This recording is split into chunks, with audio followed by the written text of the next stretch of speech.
โอเคครับทุกคนก็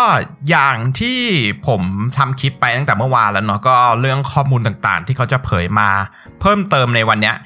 คือเมื่อวานเขาก็แค่หินมาใช่ไหมทุกคนว่าโอเคมันจะมีเรื่องของ unique equipment ที่จะได้แต่ตอนนี้เขาก็คือสรุปมาแล้วว่าอะไรเป็นอะไรบ้างทุกคนเดี๋ยวเราไปเริ่มดูที่อย่างแรกสุดก็คือเรื่องของ unique equipment ใช่ไหมก็ไม่หลุดไปจากไหนไกลครับทุกคนก็คือตัว Sparking Super Guitar ตัวสีแดงคลาสสิกตัวนี้แหละนะครับที่ได้เรื่องของ Unique Equipment ไปก็หนึ่งเลยคือต้องพูดได้ว่าตัวละครนี้ผมก็อย่างที่บอกไปตั้งแต่เมื่อวานแล้วนะทุกคนคือความหวังที่ตัวละครนี้จะกลับมาอยู่ในเมตาสำหรับผมนะค่อนข้างน้อยแหละทุกคนแต่ก็คือจริงๆก็เอาใจเชียร์แหละเนาะเพราะก็นี่ก็เป็นตัวละครที่ผมชอบมากๆตัวหนึ่งนะครับ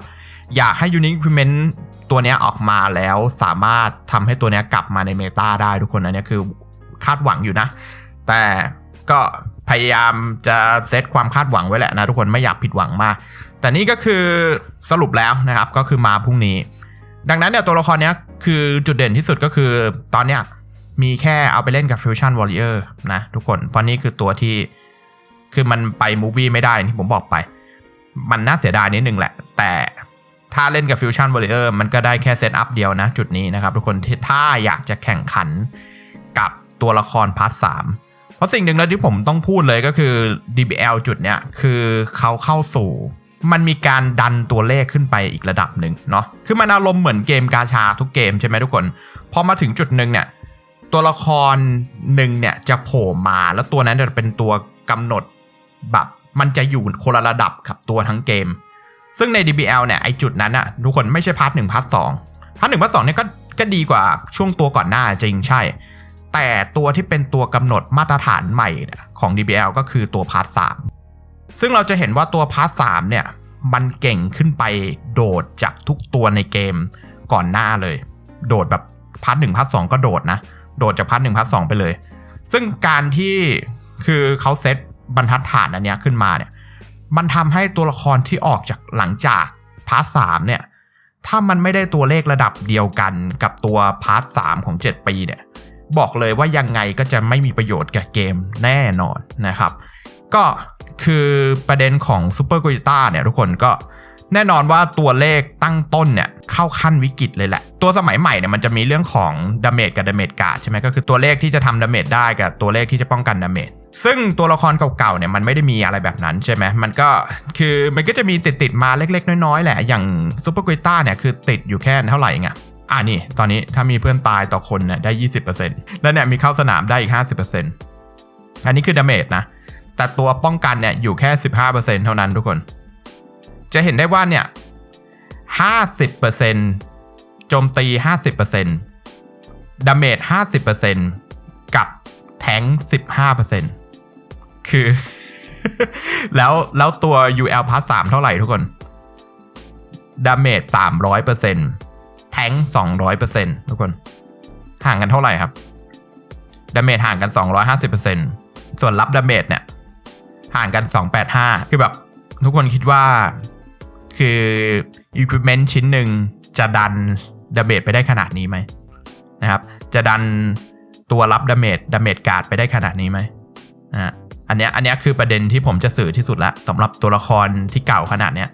ก็รอดูนะทุกคนนะรอดูยังไงก็ต้องเอาให้ใกล้เคียงกับตัวพาร์ท 3เนาะก็เรื่องของ equipment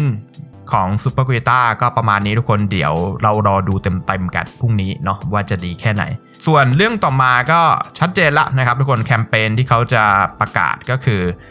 เป็นชื่อ The Royal Family of Evil Invades Legends นะครับหรือว่าตระกูลราชวงศ์แห่งความชั่วประมาณนั้นอะบุก Legends แล้วอารมณ์ประมาณนี้นะทุกคนก็ดูเบียวๆนิดนึงแหละแต่ก็ ไม่ใช่สิมันแคมเปญที่ว่าเนี่ยคือชื่อนี่นะฮะ You make a worthy addition to my clan นะครับหรือว่าแกน่าจะเหมาะสมแกคู่ควรที่จะมาเข้าร่วมเผ่าพันธุ์ของข้ารวมประมาณนั้นนะคืออะไรเนี่ยจุดนี้คือ King Co จะรับสมัครคนเข้าบริษัทอะไรเงี้ยรับสมัครคนเข้าแก๊ง ก็แคมเปญชื่อนี้เลยนะครับก็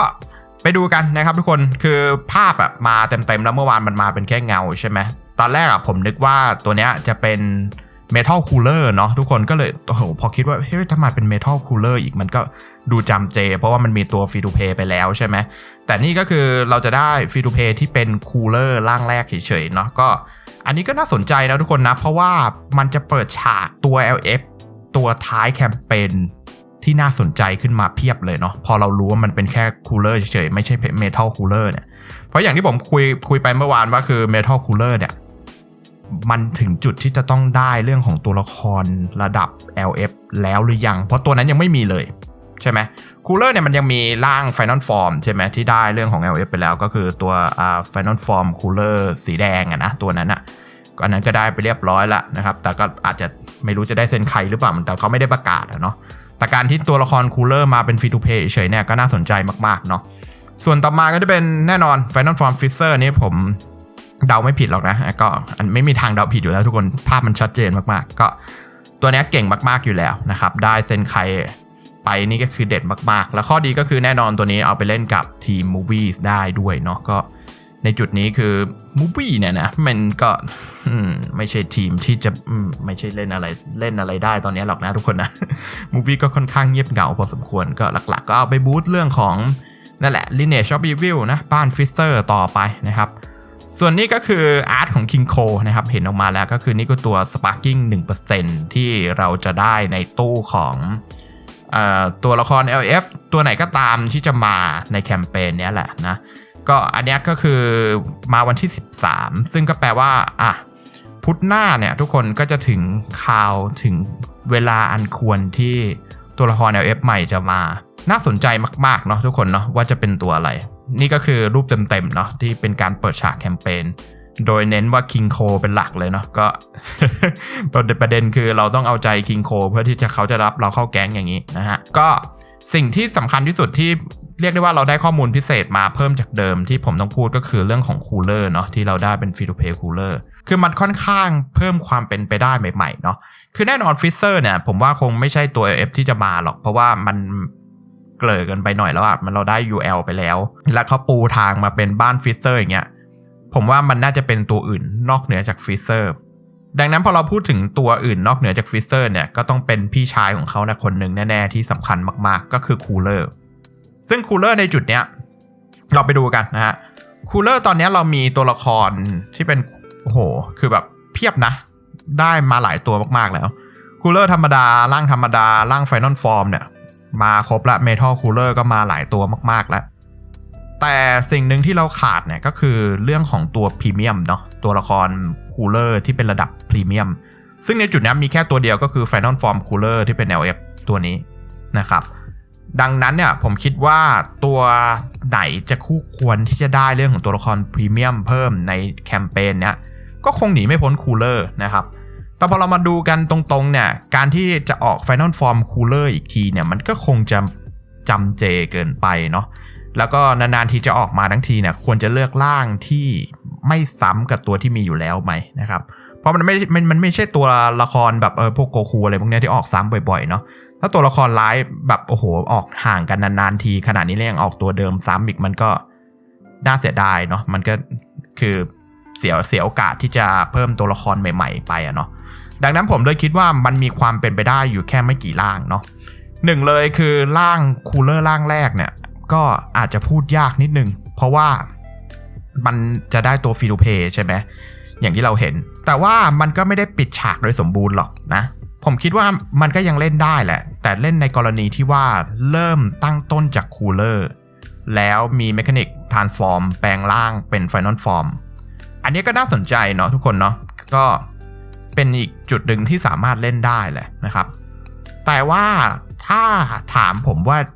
ผมมองไปทางไหนมากสุดและมีความเป็นไปได้มากสุดนะผมมองว่าจะเป็นตัวละครอย่าง Metal Cooler ที่จะเป็น LF เพราะว่า Metal Cooler เนี่ยคือจะเห็นว่ามีหลายตัวมากๆแล้วนะครับเนี่ยกี่ตัวแล้วเนี่ย1 2 3 4 4ตัวเต็มละคือจุดเนี้ย Metal Cooler ควรจะได้ตัว LF